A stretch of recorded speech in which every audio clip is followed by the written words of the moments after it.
Kahandaan ng NAIA Terminal 3 para sa inaasahang higit 1 milyong pasahero sa Undas, inalam ng Transportation Department. Kabilang sa sinilip ang bagong bukas na mezzanine food hall, check-in counter at self-check-in kiosks na malapit na raw magamit.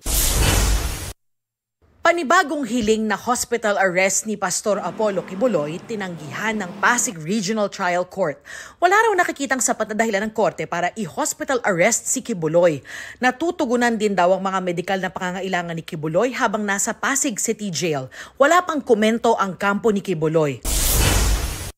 Dating Ombudsman Merceditas Gutierrez, bagong chairperson ng National Commission of Senior Citizens. Taong 2005 nang maging ombudsman si Gutierrez, pero inimpeach dahil sa hindi umano pag-aksyon sa graft cases, kabilang ang kay dating Pangulong Gloria Macapagal Arroyo. Hindi na siya nalitis ng Senado bilang impeachment court dahil nagbitiw siya noong 2011. Darlene Kai, nagbabalita para sa GMA Integrated News.